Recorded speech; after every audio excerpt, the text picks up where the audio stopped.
Assalamu alaikum everyone, hope you all are doing well. So my today's recipe is for those जिनको इतनी शदीद गर्मी में cream cake या fondant cakes बिल्कुल पसंद नहीं होते and they prefer having dry cakes. So this recipe of almond cake is dedicated to you guys. और वैसे भी इतनी गर्मी में जब हम किसी के घर जाते हैं तो we prefer buying dry cake और almond cakes for them, ताकि हम लोग almond cake या dry cake ही उनके घर पे लेके जाएं. and I'm sure कि ये रेसिपी देखने के बाद और ट्राई करने के बाद आप बेकरी से बाय करने की बजाय घर पे बनाना ज़्यादा प्रेफर करेंगी, क्योंकि ये बहुत सॉफ्ट बनते हैं, बेकरी की तरह हार्ड नहीं होते. सो इस रेसिपी के लिए सबसे पहले हम लोग यहाँ पर लेंगे बटर. मैंने लिया है 3/4 कप के जितना बटर. ये ऐड करेंगे और इसको अच्छी तरह से बीट कर लेंगे. इस रेसिपी के अंदर ऑयल ऐड नहीं होता, इस केक के अंदर हम ऑयल ऐड नहीं करते, इसके अंदर हम ऐड करते हैं बटर. 3/4 कप के जितना मैंने बटर ऐड किया है और इसको अच्छी तरह से हम लोग बीट कर लेंगे. मेक श्योर कि बटर आपके पास सॉफ्ट हुआ हो. इतनी गर्मी है, अगर आप आधे घंटा पहले भी इसको आधे घंटे पहले भी निकाल कर अगर इसको आप बाहर रख देंगी तो ये सॉफ्ट हो जाएगा. मेरे पास जो बटर था वो अंदर से थोड़ा सा हार्ड रह गया, अदरवाइज़ वो सॉफ्ट ही था, लेकिन अंदर से थोड़ा सा हार्ड रह गया था, तो मैं इसको थोड़ा सा ज़्यादा यहाँ पर बीट कर रही हूँ. लेकिन अगर आप आधा घंटा पहले भी निकाल के इसको रखेंगी तो ये ईज़िली सॉफ्ट हो जाएगा. अच्छी तरह से इसको मैं यहाँ पे बीट करूँगी ताकि ये थोड़ा सा स्मूथ हो जाए, क्योंकि अगर ये सॉफ्ट हुआ होता कम्प्लीटली तो ये इजीली स्मूथ आउट हो जाता है थोड़ी सी देर में, 1 से 2 मिनट के लिए बीट करने पे ही. लेकिन मेक श्योर कि आप इसके अंदर मेल्टेड बटर ऐड नहीं करेंगी, सॉफ्ट किया हुआ बटर ऐड करेंगे. फिर ऐड करेंगे इसके अंदर यहाँ पे शुगर मैं ऐड कर रही हूँ इसके अंदर ग्रैनुलेटेड शुगर, जो नॉर्मल घर में यूज़ होती है. अगर आपके पास बारीक चीनी है आप वो भी यूज़ कर सकती हैं, अगर आपके पास पाउडर्ड शुगर है आप वो भी यूज़ कर सकती हैं. मेरे पास नॉर्मली जो हमारे घरों में ग्रैनुलेटेड शुगर दानेदार चीनी यूज़ होती है, मैं वो यूज़ कर रही हूँ. ये ऐड करेंगे 3/4 कप से थोड़ी सी ज़्यादा है. ये ग्रेजुअली ऐड करनी है, एकदम से सारी ऐड नहीं कर देनी. थोड़ी थोड़ी करके ऐड करेंगे और मिक्स करते जाएंगे ताकि ये अच्छी तरह से मिक्स हो और एक ही जगह पे लम्प्स ना बन जाए. साइड से हम लोग इसको एक स्पैचुला की हेल्प के साथ स्क्रैप ऑफ करते जाएंगे ताकि हमारा सारा मिक्सचर स्मूथ हो और वेल कंबाइन हो. अदरवाइज़ अगर आप दरमियान से बीट करती रहें और साइड्स को इस तरह से स्क्रैप ऑफ नहीं करें तो काफ़ी चीनी और हमारा जो बटर है वो साइड पे ही लगा रह जाता है, वो मिक्स नहीं होता. फिर कहीं से स्मूथ होता है मिक्सचर और कहीं से बहुत अजीब सा लग रहा होता है. तो मेक श्योर कि आप ये स्टेप ज़रूर करें. अगेन इसको बीट करेंगे. यहाँ पर 3/4 कप से थोड़ी सी ज़्यादा शुगर जो थी वो मैंने इसके अंदर ऐड की थी. इस टाइम पे मिक्सचर जो है वो इस तरह से लगना स्टार्ट हो जाता है कि जैसे ये कर्डल हो गया है. अगर मिल्क को आप देखिए, अगर दूध फट जाए तो वो कर्डल हो जाता है, तो उस तरह का टेक्सचर आए तो आपने इसको 2 मिनट के लिए और बीट करना है और फिर इसके अंदर अंडे ऐड करना स्टार्ट कर देने हैं. मेक श्योर जब भी आप किसी भी चीज़ के अंदर अंडे ऐड करें तो आप एक सेपरेट बोल में तोड़ के फिर ऐड करें. मेन इंग्रेडिएंट में डायरेक्टली अंडा नहीं तोड़ना. अगर अंडा ख़राब होगा तो आपका सारा मेन इंग्रेडिएंट ख़राब होगा और आपको वेस्ट करना पड़ेगा. सो मेक श्योर कि आप अलग अलग तोड़ के ही अलग सेपरेट बाउल में फिर ऐड करें. अंडे इसके अंदर ऐड होंगे. यहाँ पर 3 अंडे हम लोगों ने इसके अंदर ऐड करने हैं और इसको अच्छी तरह से बीट करना है ताकि शुगर डिज़ोल्व हो जाए और ये सारा मिक्सचर अच्छी तरह से स्मूथ हो जाए. अच्छी तरह से हम लोगों ने इसको स्मूथ करना है. और शुगर जो थी वो कुछ बटर के साथ डिज़ोल्व हो गई थी, कुछ जब हमने इसके अंदर अंडे ऐड किए हैं बीट करना है तो कुछ अब डिज़ोल्व हो जाएगी. अगेन साइड्स को यहाँ पे स्क्रैप ऑफ करेंगे ताकि ये बैटर जो है वो स्मूथ हो. तो ये चीज़ आपने ज़रूर माइंड में रखनी है कि जब भी आप बटर के साथ कोई चीज़ बना रही हैं या बटर में शुगर को मिक्स कर रही हैं तो बार बार इसको स्क्रैप ऑफ ज़रूर कर लें ताकि सारा जो बैटर है वो आपका वेल कंबाइन हो, कहीं ग्रैन्यूल्स ना हो. ये होता है कहीं स्मूथ होता है कहीं से स्मूथ नहीं होता. तो ये स्टेप आप ज़रूर कर लें. इक्वली आपका बैलेंस्ड होगा, आपका जो बैटर बनेगा वो बैलेंस्ड बनेगा. अच्छी तरह से इसको अगेन जो है वो बीट करेंगे और आप देखेंगे ये कितना फ्लफ़ी होना स्टार्ट हो गया है. अच्छी तरह से इसको बीट करेंगे फॉर 2 मिनट्स. बीटर ऑफ कर देंगे और एक्सटेंशन जो है वो यहाँ पर अब हम लोग निकाल देंगे. यहाँ पर ये होना चाहिए कि आपका बैटर इसके अंदर कहीं पर भी शुगर के ग्रैन्यूल्स ना हो, आपने अच्छी तरह से इसे बीट किया हुआ हो. जो हमारी एक्सटेंशंस हैं उनको भी अच्छी तरह से क्लीन अप कर लेंगे. और अब यहाँ पर हम लोग इसके अंदर ऐड करेंगे dry ingredients. For dry ingredients इसके अंदर ऐड करेंगे मैदा, जो कि मैंने ऑलरेडी सिफ्ट किया हुआ था, बट अगेन यहाँ पर सिफ्ट करना है. मैं आपको उसकी रीज़न भी बता दूँगी. मैदा मैंने लिया है यहाँ पर 3/4 कप के जितना. 3/4 कप मैदा ऐड करेंगे. 1/4 कप के जितने हैं क्रश्ड आमंड्स. कुछ पाउडर है और कुछ क्रश्ड हैं, तो बिल्कुल पाउडर नहीं है या बिल्कुल ही मोटे मोटे नहीं हैं, बिल्कुल दरमियाने दरदरे से हैं. 1 टीस्पून बेकिंग पाउडर ऐड करेंगे और इस सारे मिक्सचर को हम अपने बैटर के अंदर अच्छी तरह से सिफ्ट कर देंगे। अब यहाँ पर आप देखें कि सिफ्ट करते हुए जो मैंने आमंड्स ऐड किए थे वो मैदे के अंदर अच्छी तरह से कोट हो गए हैं। तो अब जब हम इसको अगेन ऐड करेंगे अपने बैटर के अंदर तो ये सिंक इन नहीं करेंगे। अदरवाइज़ क्या होता है कि अगर आप डायरेक्टली ही ऐड कर दें तो हमने जो चीज़ ऐड की होती है, लाइक अगर आप रेजन्स ऐड कर रही हैं, अगर आप आमंड्स ऐड कर रही हैं या चॉकलेट चिप्स ऐड कर रही हैं तो वो नीचे बैठ जाते हैं। तो इस तरह से करने से बिल्कुल नहीं होता। अगर आप इसको इस तरह मैदे में डस्ट कर लें अच्छी तरह से और फिर आप इसको अच्छी तरह से मिक्स करें तो कभी भी ये नीचे नहीं बैठेंगे, कभी भी जो है वो ख़राब नहीं होगा या बिल्कुल नीचे लेयर नहीं बनेगी और बिल्कुल जहाँ जहाँ भी होंगे ये वहीं पे सेटल हो जाएंगे। अच्छी तरह से इसको मिक्स करेंगे ताकि जितने भी ड्राई इंग्रेडिएंट्स हैं वो हमारे बैटर के अंदर अच्छी तरह से वेल कंबाइन हो, कहीं भी ड्राई इंग्रेडिएंट रह ना जाए। दरमियान से ज़रूर मिक्स किया करें ताकि, क्योंकि मोस्टली होता है कि मैदा जो है वो उसके लम्स दरमियान में रह जाते हैं। तो अच्छी तरह से इसको मिक्स करेंगे और ये यहाँ पर रेडी है। हमारा नेक्स्ट काम जो है वो इस पैन को सेट करना है। मैंने इसको ग्रीस कर लिया था विद बटर। इसके अंदर बिल्कुल भी ऑयल यूज़ नहीं करना। बटर के साथ साइड्स पे भी और बेस पे भी मैंने अच्छी तरह से ग्रीस किया था। फिर इसके अंदर मैंने बटर पेपर लगाया और अगेन उसको भी मैंने ग्रीस कर लिया। आमंड्स जो थे उनको मैंने सेंटर हाफ से कट करके 2 में कन्वर्ट कर लिया था। एक बादाम को सेंटर से कट किया था और वो 2 में कन्वर्ट हो गए। तो अब अपसाइड डाउन करके ये हम लोग अप्लाई करना स्टार्ट कर देंगे, प्लेस करना स्टार्ट कर देंगे।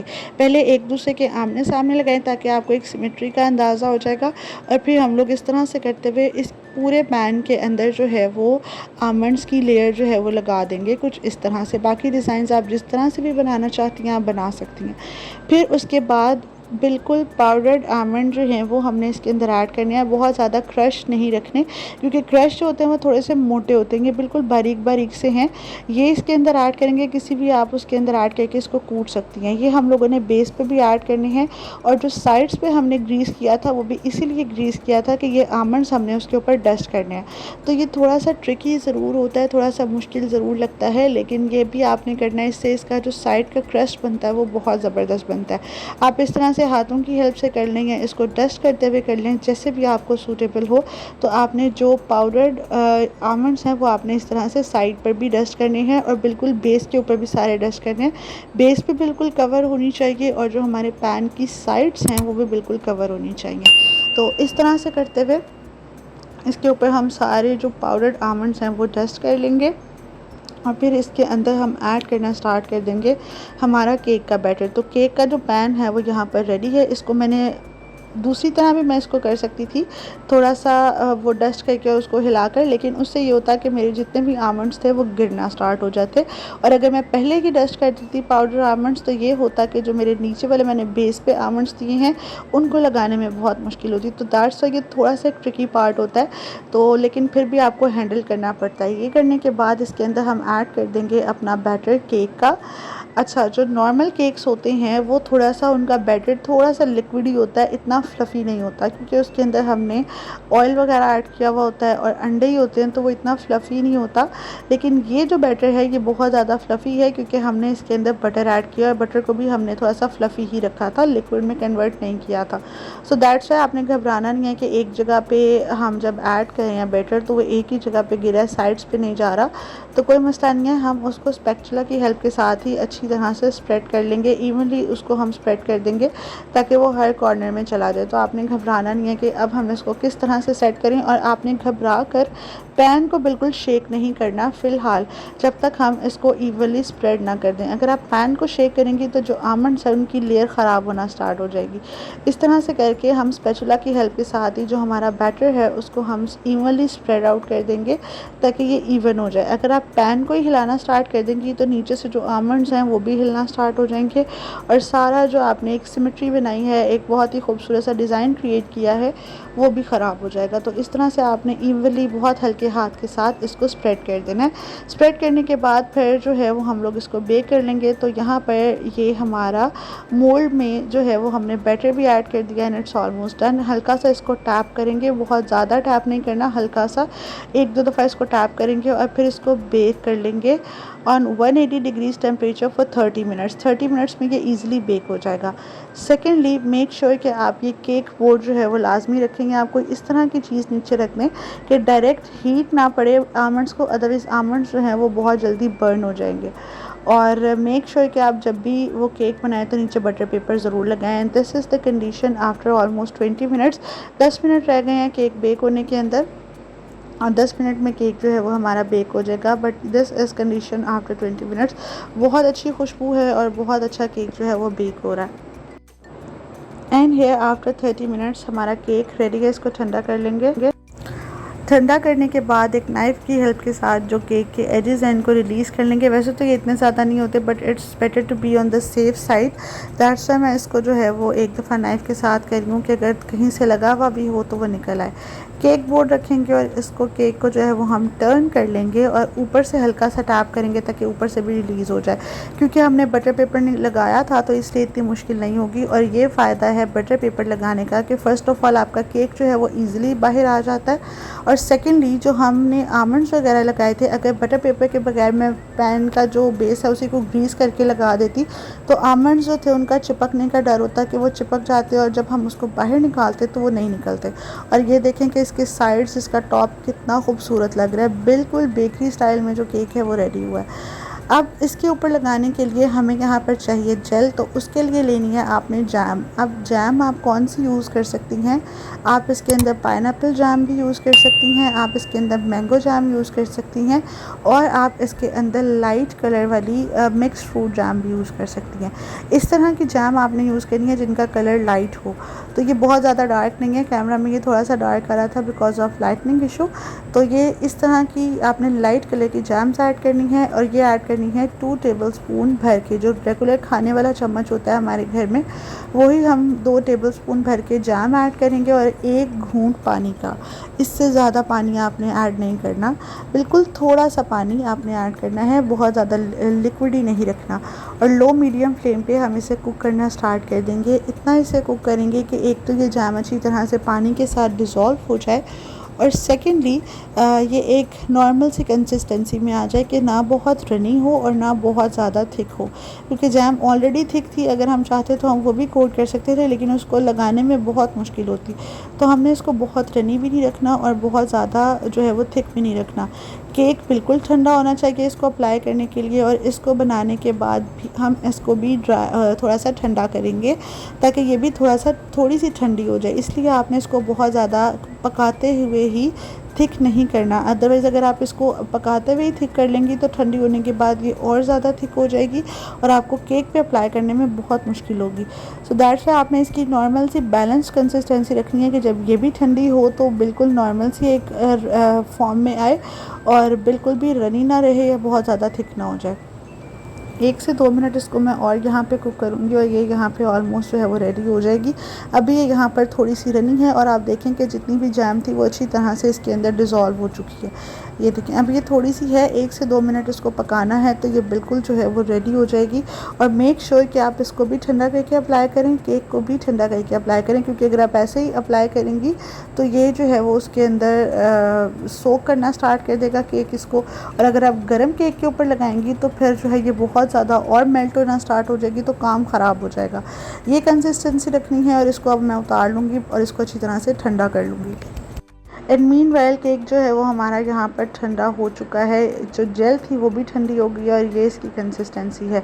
तब गर्म थी तो बहुत ज़्यादा लिक्विडी लग रही थी और अब बिल्कुल नॉर्मल सी कंसिस्टेंसी है, ना थिक है ना बहुत ज़्यादा पतली है। तो इस तरह की कंसिस्टेंसी जो है वो आपने रखनी है और थोड़ा थोड़ा करके हम अप्लाई करेंगे, एकदम से सारी जेल इसके ऊपर अप्लाई नहीं कर देनी, थोड़ी सी ऐड करेंगे and then with the help of a palette knife हम इसको स्प्रेड आउट करना स्टार्ट कर देंगे। पैलेट नाइफ़ को आपने ज़ोर नहीं लगाना, प्रेस नहीं करना ताकि जो आमंड्स हैं वो उतरने का भी डर होता है कि आमंड्स ही एकदम से निकलने ना स्टार्ट हो जाएं।